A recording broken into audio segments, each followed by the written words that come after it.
It's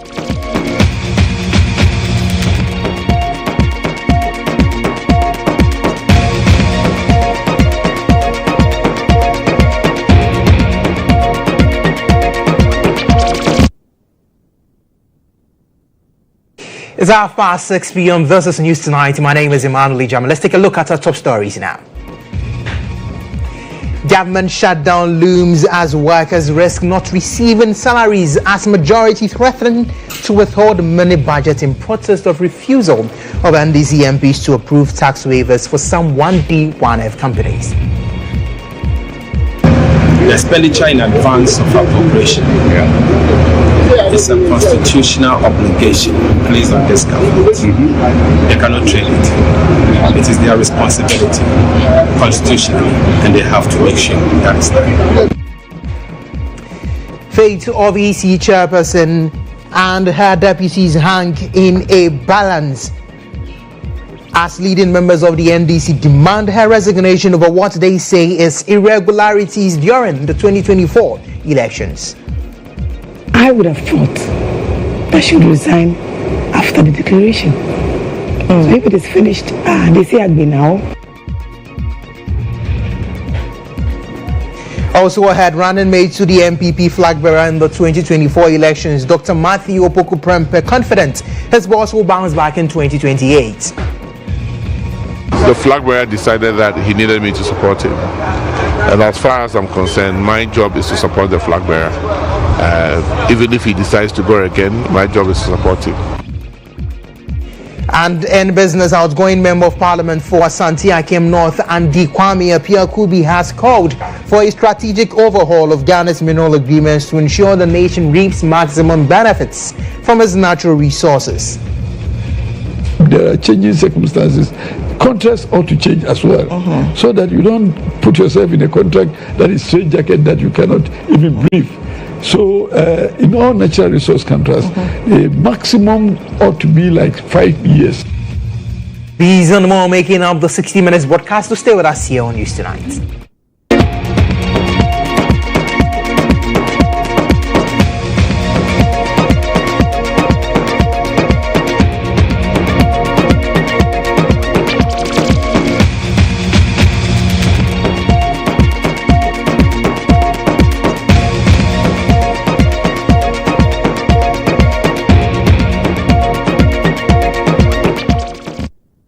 Welcome once again to the Bulletin. We begin this evening's broadcast with insights.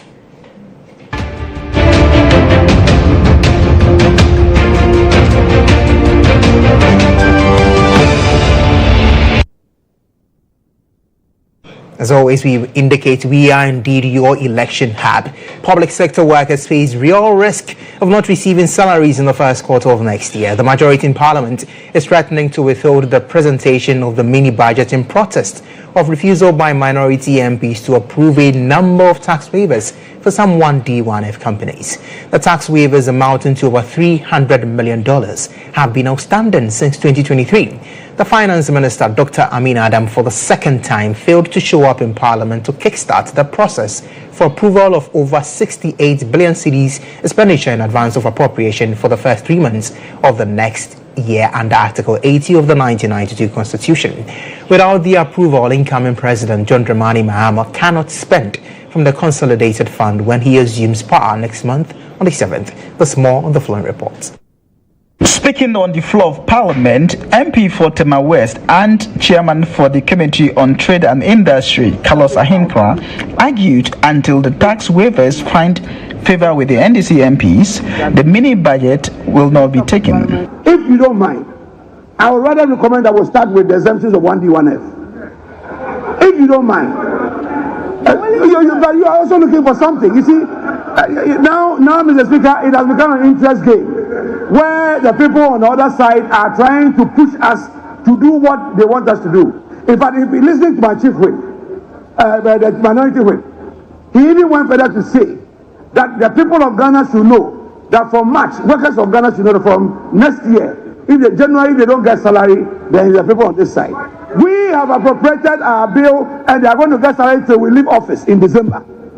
You are coming from January and we are coming back even in January before we go home. So you cannot push us as the opposition, as we speak now, to do your wish. Speaking to parliamentary correspondent Ibrahim Al-Hassan, Minority Leader Dr. Keselato Forsen dismissed the threat from the NPP MPs. According to him, the incoming Mahama administration will find a way for a smooth takeoff, even without the mini budget if need be. Dr. Forsen, however, warned of repercussions for the government. But I would not even like to discuss the plan B. Where we are is such that the expenditure in advance of our operation is an obligation, in fact, a constitutional obligation placed on His Excellency President Nana Akufo-Addo. He has to do it. It is before Parliament. All what he needs to do is to call his minister responsible for finance to deliver it. So it's something that must be done. We cannot run away from it. We cannot trade it. We can use it as a condition. But if we get there, and if we are to make it clear, and that is what we will do to advise ourselves. Immediate past running mate to Dr. Mahmoud Baumia, Dr. Matthew Opoku-Prempeh, has however assured the finance minister will do the needful.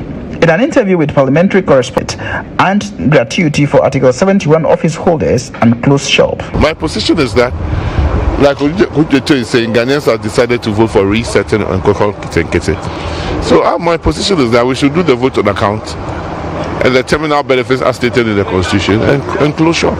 You cannot appropriate and reprobate at the same time. You cannot say because I'm NDC, I want this to be done. No, there are two sides to everything. Yesterday, if you heard me, I said that if the two leaders have decided on an agenda, let us follow it. But the NDC side came back and said that they are not going to follow what the two leaders have agreed. And there were certain things that they wouldn't do, like the 1D1F. And I'm saying that every item on 1D1F, we're not going to do bills.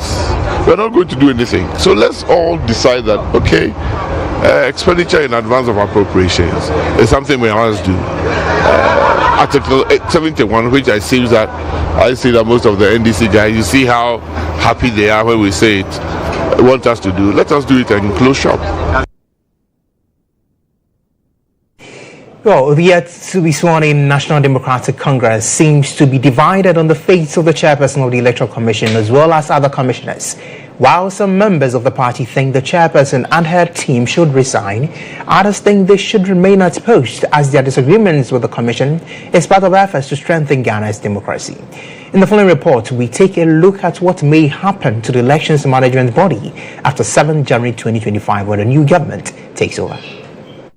In June 2018, President Nana Akufo-Addo removed Charlotte Osei, chairperson of the Electoral Commission, and 2 of her deputies over procurement breaches. Jean Adukwe-Mensah was appointed to replace her as the chairperson of the commission, together with Dr. Bosman Asari and Samuel Tete as her deputies.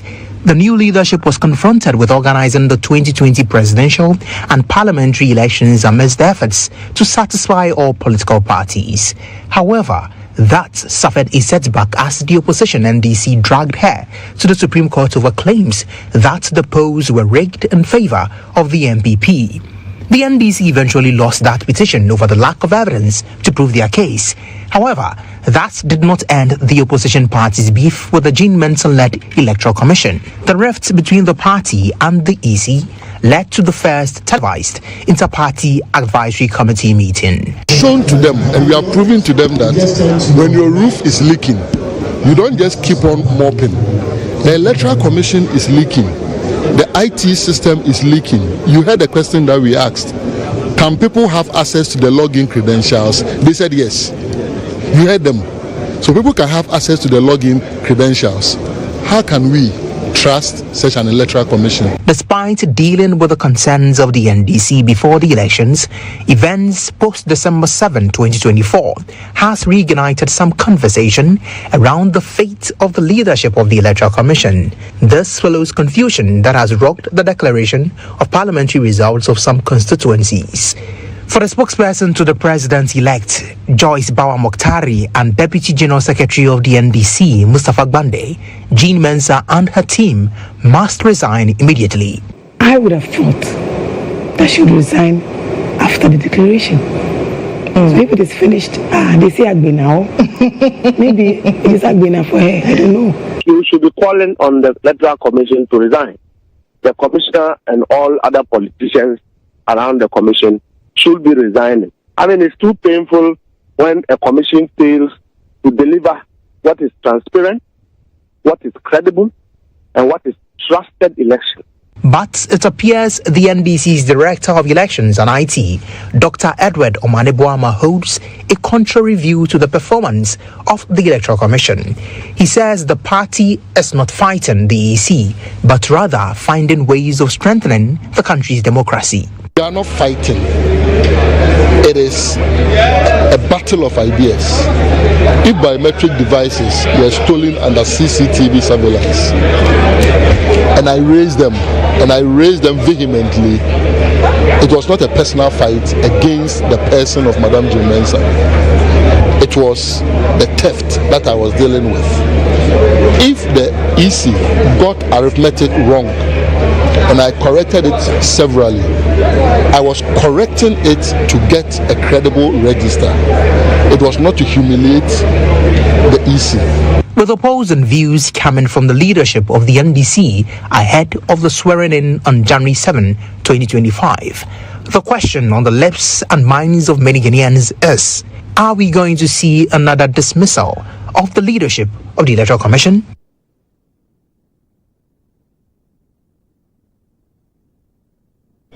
Well, as to whether we'll see to the end of GHOne Mensah, as she mentioned, it is finished, or the converse of that would happen. Let's speak to a political science lecturer at the University of Professional Studies here in Accra, Professor Nia Amati, on that particular subject matter. We thank you so much for your time this evening.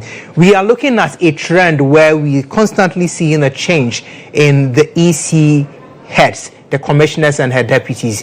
How different is this particular situation of GHOne Mensah from what we saw happening to Charlotte Osei in 2018? Well, so thank you very much for having me. I think there is a vast difference in the sense that in 2020, GHOne Mensah had it wrong when she decided to go ahead of herself and not to respect the constitutionally mandated term of declaring the results. She decided to go ahead of herself to do it faster. She incurred a lot of displeasure because she committed a lot of errors. I think she's learned from that, and that is why she had it right this time, in spite of the fact that she was being pilloried by the NDC to go on to declare the results. She never did. She took her time, in spite of the fact that the vice president threw in the towel early enough. She still thought that, no, let me wait and get it all right before I come with the declaration. Now she's done the declaration and people are calling for her head. I don't think that is right. I don't think it is right for us to continue to change the EC heads each time there's a change in power. When we do that, we'll become a laughing stock, in the sense that people all around us, the East African countries and the West African countries, are all looking up to us and are in praises of our conduct and the manner we handle our elections. And then we are continuously throwing debt to ourselves, and I don't think that is right. If you listen to Omaniboama, and that's my standpoint too, I think we are all humans, and what I seek for all to do is that let us separate the errors and the mistakes by the EC, and then we deal with it. Don't let us call for their heads. It is not right. The Constitution didn't allow us to bring in our own EC each time we won elections, and it is a disgraceful thing for you to have people in power defending the EC every time they find a least opportunity. We are becoming a laughing stock. I'm surprised we're still being respected though around the African continent, because what we're doing is not the best way to handle issues. I think we should separate issues. Whenever she's committed anything and you think it is to be discussed, we can single them out and deal with them. You have rightly mentioned that what is happening now is not something that we should condone and that we have become a laughing stock. It points to the credibility, the independence of the Electoral Commission. In the long term, what do we need to do as a nation to ensure the independence of the Electoral Commission in these matters especially? Well, so we have the Constitution, and we've all called for certain provisions of the Constitution to be looked at again. Professor Emmanuel started that. Unfortunately, we gathered those things on the shelves and they are gathering dust. What we can do is to revisit the Constitution and to see what we can. If it means we go for a referendum, why not? But for God's sake, let us stop calling them as if they're bad names and then we hang them. We don't have to be doing that. It is not right.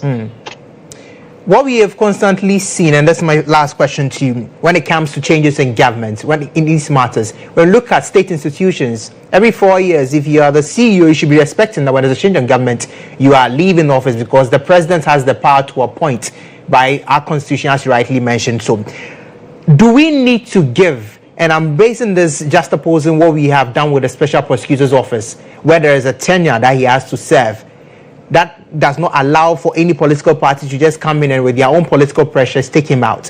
Do we need to have a fixed tenure for the commissioners, the commission and its head going forward as one stopgap measure to prevent all of these things we see when it comes to every change in government?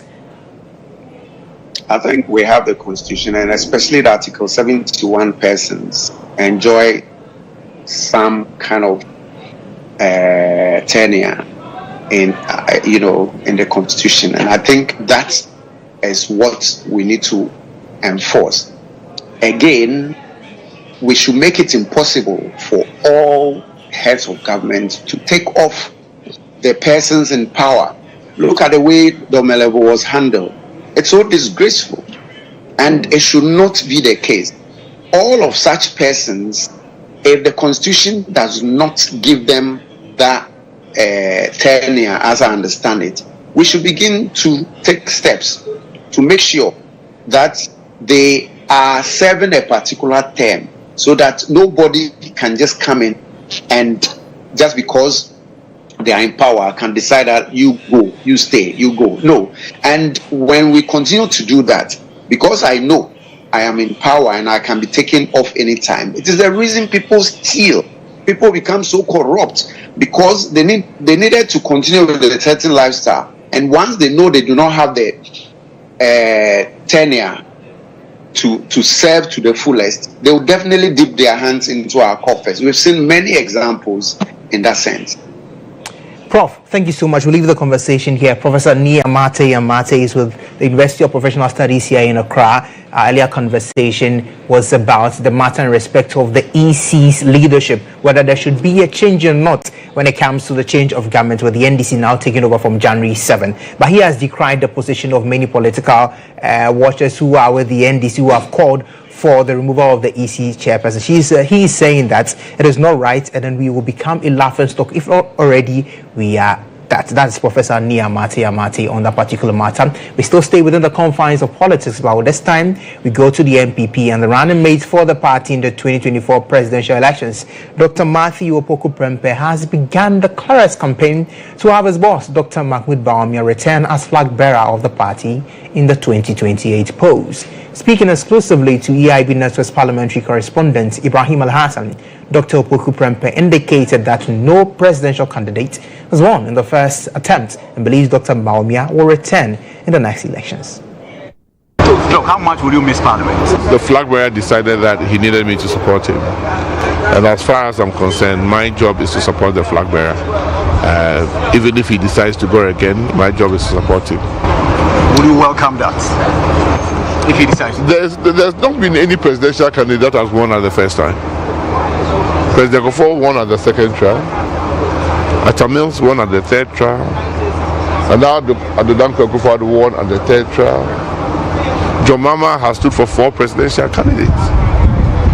So I'm not sure there's anything different that we've seen in Ghana here.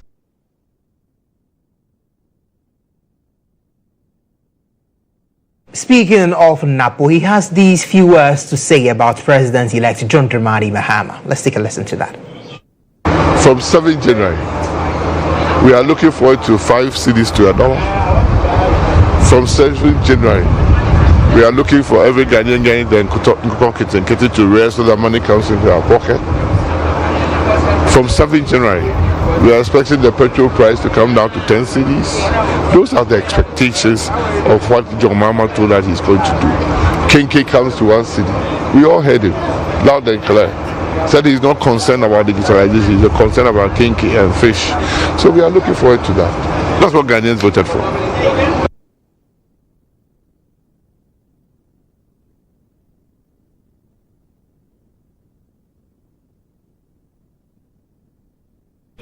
Let's still stay on this election, and ballot boxes belonging to the Electoral Commission in the Agyabeng North constituency have been destroyed by a fire that hit a 3-story classroom block at the GHOne cluster of schools. According to the residents there, the fire started in the library of the school and spread to other parts of the building, leading to the destruction of the boxes containing ballot papers of the recently held parliamentary and presidential elections there. The Ghana Police Service has since commenced investigations into the fire incident and the suspected arson, and has also assured the public that anyone found responsible for the inferno would be arrested and brought to book. Now, we'll bring you an eyewitness account of what happened over there, but this particular incident happened this dawn in the wee hours of morning, where you could see clearly that the fire incident, as I mentioned to you earlier, began from the library and it spread towards other parts of the building, with some ballot boxes being destroyed. That particular constituency is Agyabeng North, where in fact the NDC and the MPP are quite not clear on the results and are not happy. The NDC is heading to court over the particular matter. But let's speak to security analyst Adib Sani, who has criticized the handling of this incident. But before we get to him, we have a bite for you on that particular incident.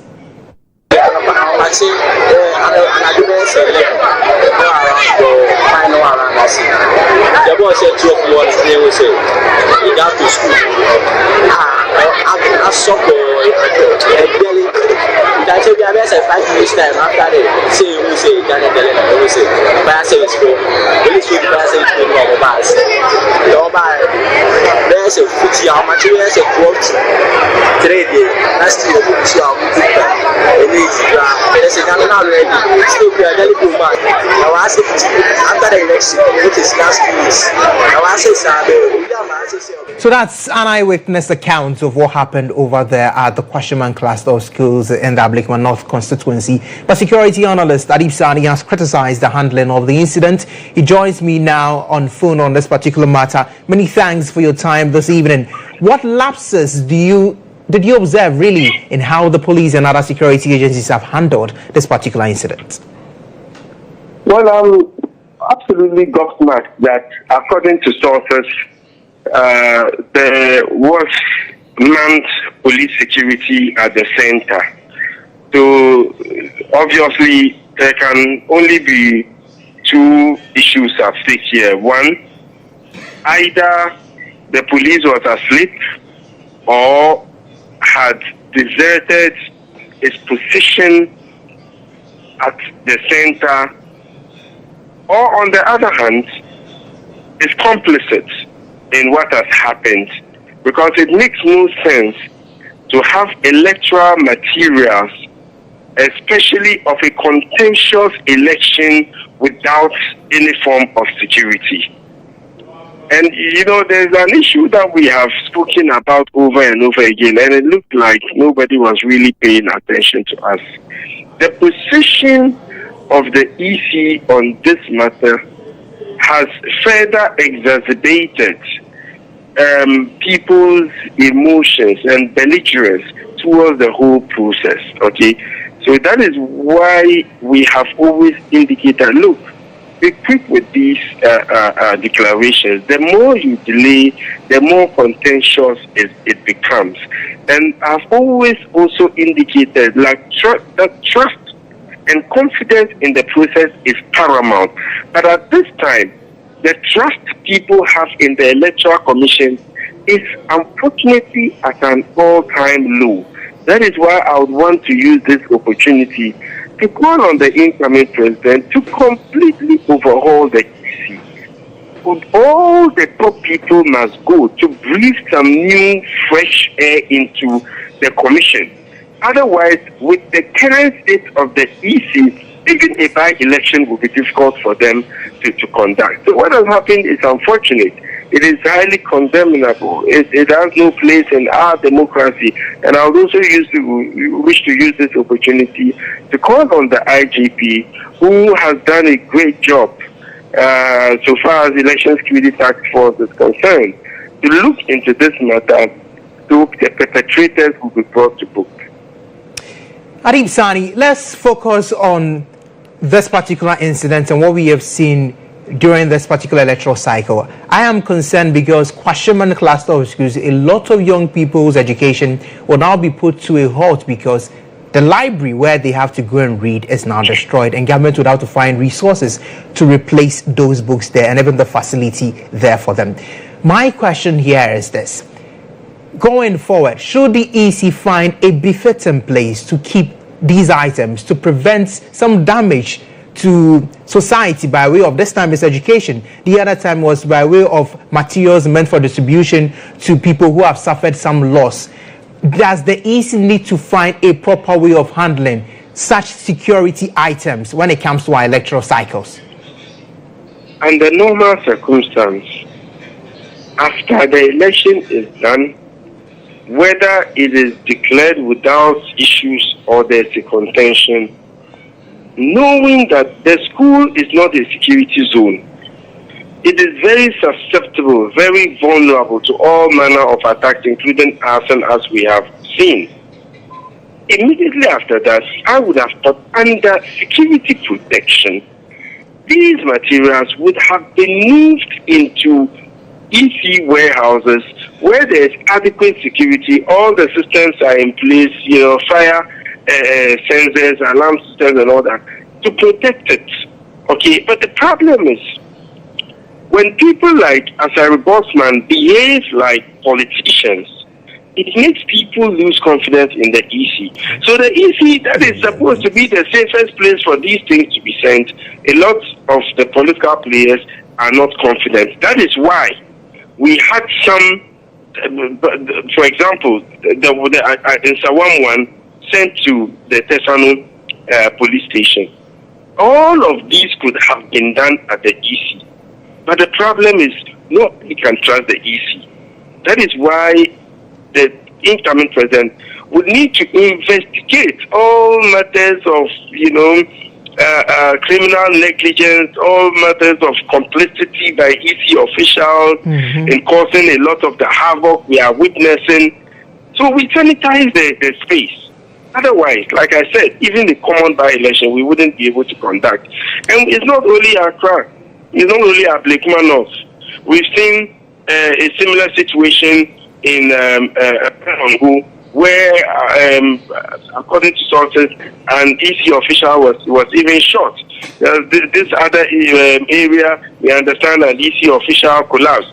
Then there's this other story coming out from Tepa, in which an EC official's phone was taken and revealed chats between she and the parliamentary contender. She was giving him information and all that. So you see, it's a cacophony of issues that has come together to create this perception about the Electoral Commission, and I put all of this blame at the doorstep of Madame Jean Mensah and her commissioners. Adib Sani, we'll leave the conversation here. Thank you so much for your time this evening. How would you want to sign out of the government if you were in power? It will definitely not be a bad idea. You don't need to overthink that view. Some MPs, for instance, just before losing the elections, had a boogie down. You think you've got moves? Just save the last dance. People, they show me support. How low can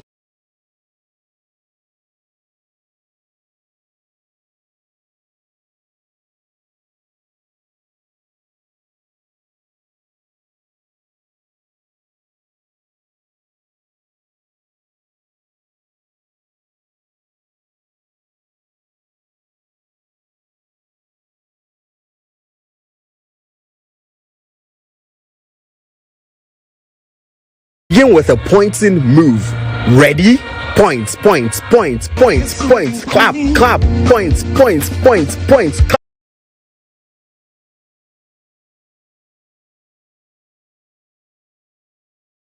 By the flag bearer himself, Dr. Mahmoud Bawumia. You couldn't keep up? Flag bearer served you. But one person tried, Dr. Okoboy, NPP parliamentary candidate for Lejokuku and Minister for Health. He could, however, not copy the dance moves. A few claps and points don't make you the flag bearer's co-equal.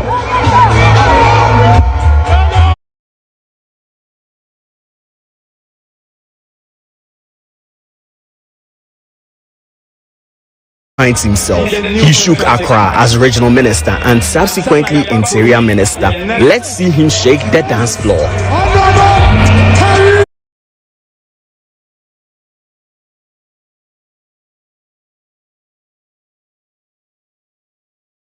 Ablekuma West Esla Owusu Ekufo could compete. Nope. Thank you. But if there's any contender to stomp the yard, save the last dance for Ayawaso West Wogon MP, who just had to bring it on. Ladies and gentlemen, give it up for Lydia Sarah Mal Hassan.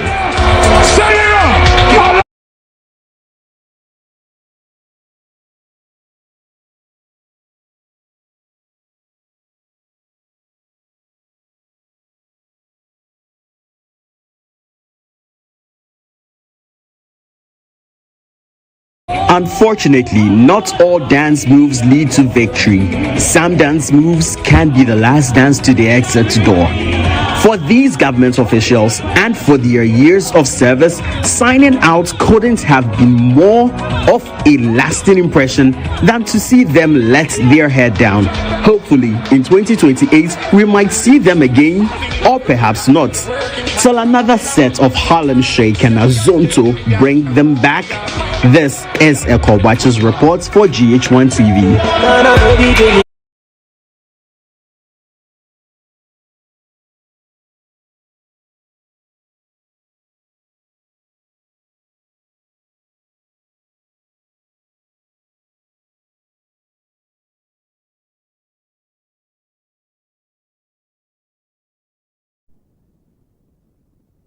I most certainly qualify as one with two left feet, but I'm sure I can do a better one than on our Kennedy or GHOne. But that's it for Insight here on News Tonight.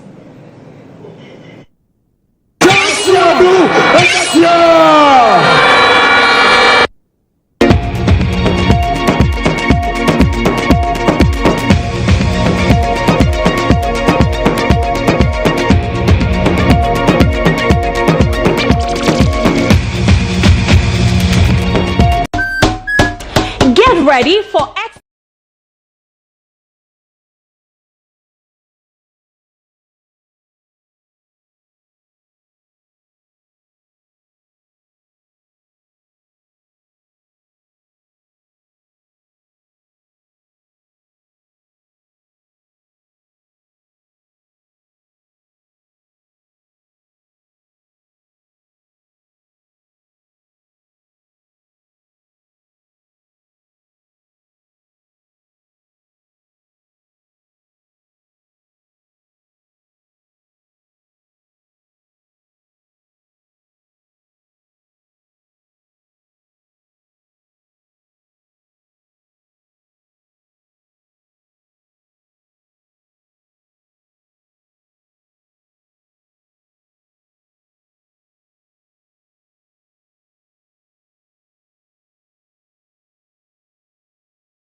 Welcome back. This is News Tonight here on GHOne TV. My name is Emmanuel Agyabeng. Away from some election-related stories, the Ghana Armed Forces has arrested a young man behind the viral video on protocol recruitment into the Ghana Armed Forces.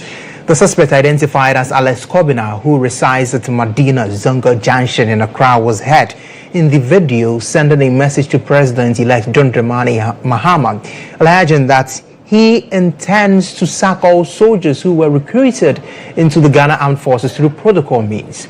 Investigations by the military police further revealed that the suspect had uploaded several other videos on social media wearing military attire, pretending to be a soldier, and was arrested.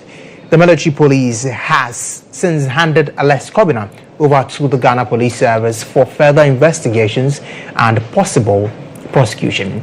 The statement signed by the Director General Public Relations, Brigadier General Eric Agwikoshi, further urged the public to report individuals who present themselves as middlemen or agents demanding payment to assist any candidate to the armed forces to the nearest military installation or police station.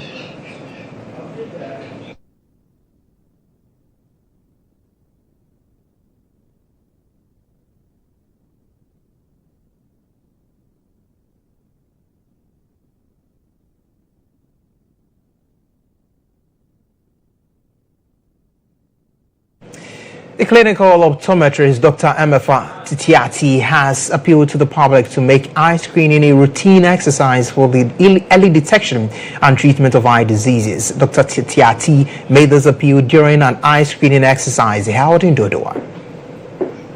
The eye screening exercise, organized by the New Black Movement Africa in collaboration with the PEMF Eye Care, was part of NBM's humanitarian aid initiative for the elderly.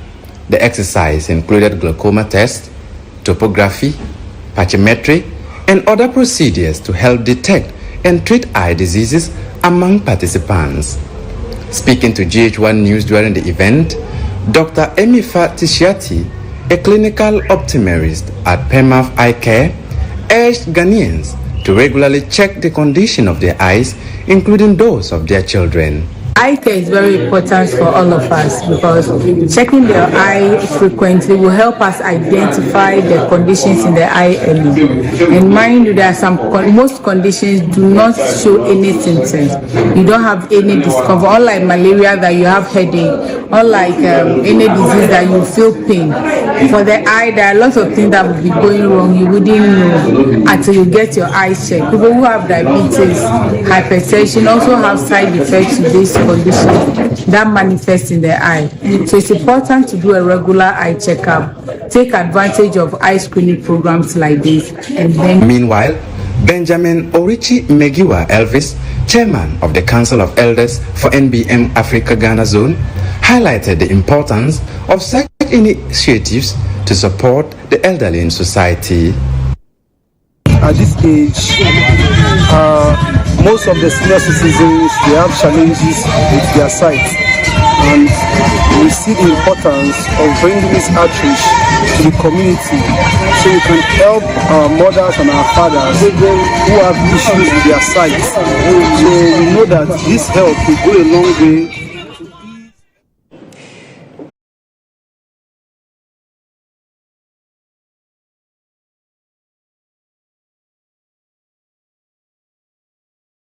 Member of Parliament for Asante Akim North, Andy Kwame Appiah-Kubi, has called for a strategic overhaul of Ghana's mineral agreements to ensure the nation reaps maximum benefits from its natural resources. Speaking on the lessons drawn from global practices, Appiah-Kubi emphasized that mineral contracts in Ghana often lacks provision that prioritize long-term national interest. He criticized the approach to contract negotiations, which he said spans successive administrations from both the MPP and NDC for failing to secure optimal revenue for the country. At any time, when there are changing circumstances, contracts ought to change as well, so that you don't put yourself in a contract that is straitjacket that you cannot even brief. So in all natural resource contracts, the maximum ought to be like 5 years. Most of the contracts that I've seen particularly the mineral contracts. You're doing royalty threshold of 3%, 5%, participated in most of these investment negotiations. You will see other countries negotiating from a very strong negotiating position and getting as much as they can in the revenue thresholds. For example, go to Dubai and look at their oil contracts. You see that they are doing not less than 50% of the revenues of the investment. And apart from that, the local content provisions that are in makes it possible for local citizens to have employment as guaranteed by the contracts. But we give them free hand, they come here and the contracting is done too liberal, and sometimes they have the audacity even to import human resources that are even in the country. It should be foreclosed that human resources that you can find in the country, find it from the country. Energy analyst Dr. Yusuf Suleimana is urging President-elect John Dramani Mahama to pursue strong reforms in the energy sector to ensure the system's challenges do not hurt the country's economic rebound. President-elect John Dramani Mahama earlier decried the state of the economy, hinting the energy sector will be key in his pursuit of the country's economic recovery. A non-governmental organization that seeks to bridge the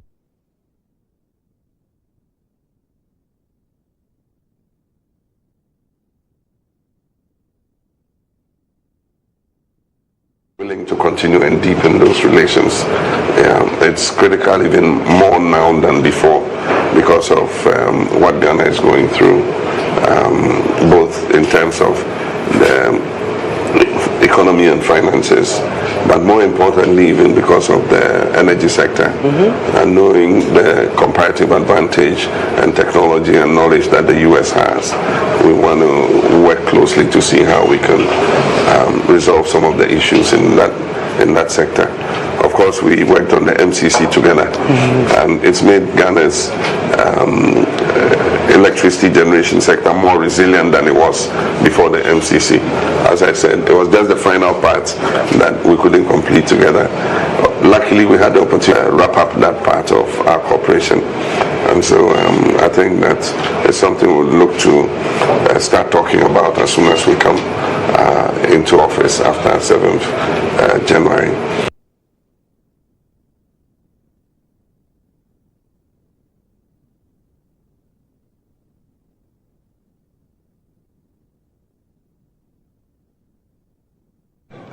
Away from business, it's now time to do sports.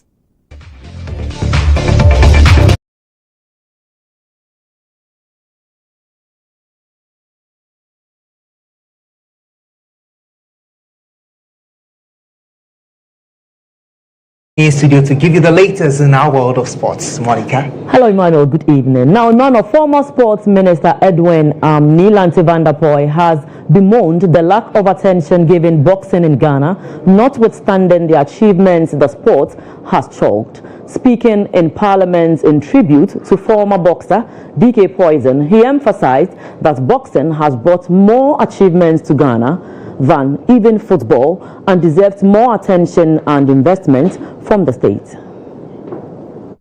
Boxing has become a national sport because if you go to the boxing arena on the normal National Boxing Day League, some of the best boxers come from the northern part of the country and Ashanti region. Of note, two of the best boxers in the current National League are from the Ashanti region. It means that boxing is now being looked at nationwide, and as such we must extend the facilities beyond the borders of Accra. The days when Ebo Dankwa and Anaya Okunedu have to come all the way from the regions to be based in Accra to become world champions, those days are gone. Today boxing is being championed by a chief in the Ashanti region, Emmanuel, that one of his boys is a national champion. In Obuasi, we have boys who are fighting and producing themselves as future champions.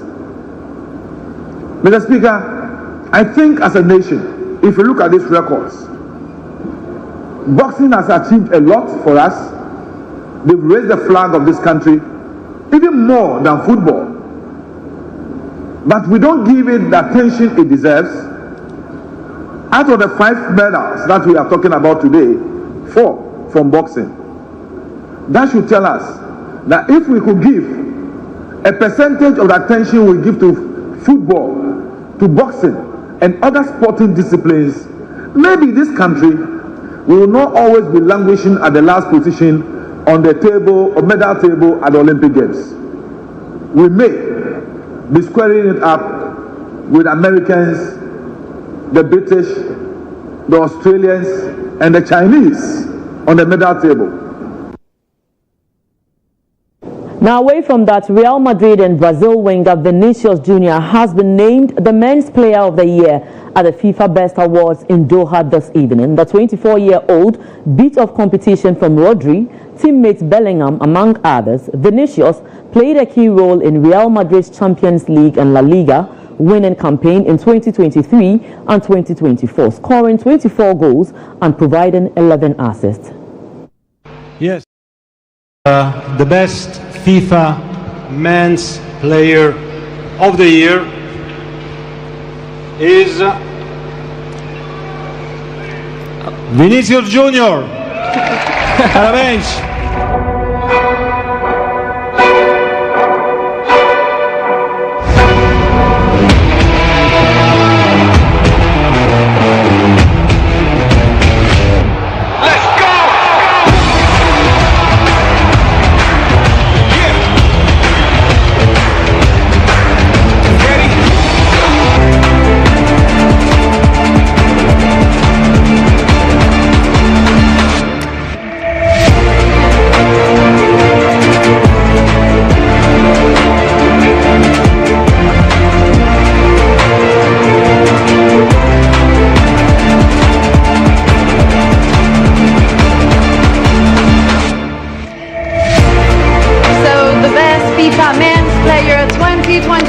Vinicius Jr.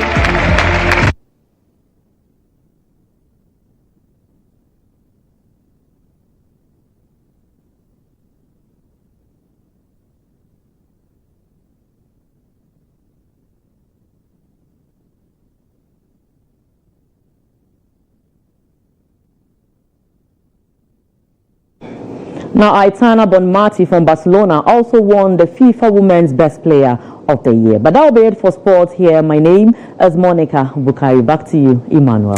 Thank you so much for the latest happenings in the world of sports, Monica Bukari. It's now time to turn to the entertainment zone.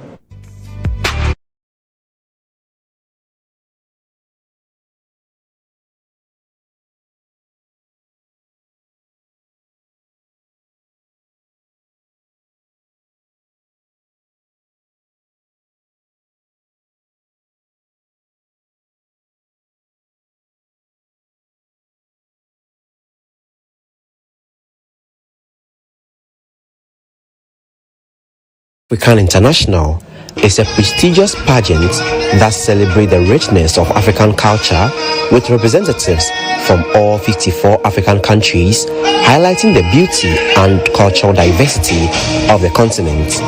At the second edition, contestants showcase their talent and cultural heritage, offering a vibrant display of Africa's multifaceted identity.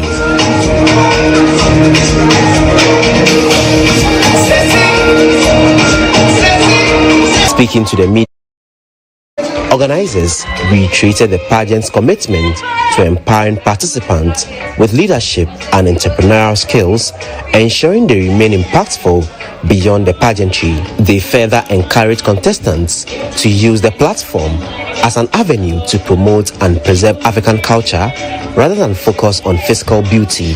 African International is about celebrating the quintessential African woman.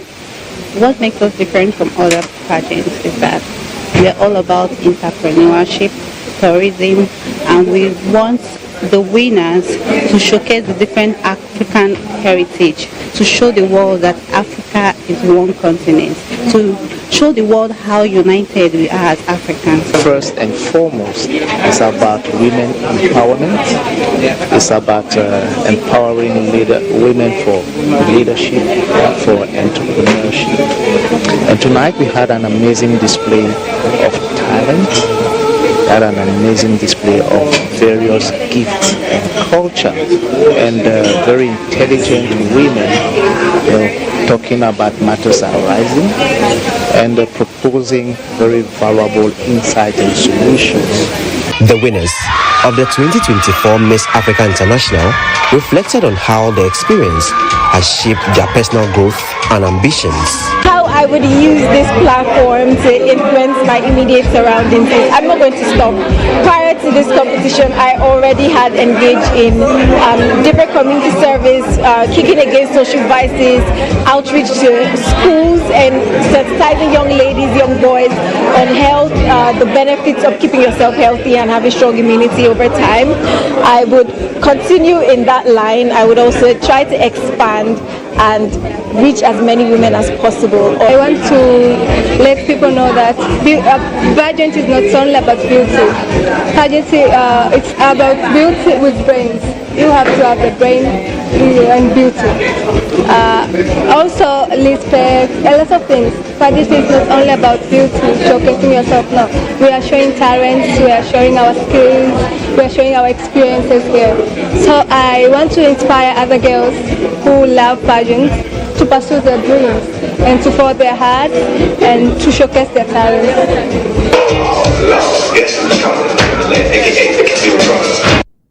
Thanks for your company throughout the 60 minutes broadcast. This has been News Tonight. My name is Emmanuel. Have a wonderful evening.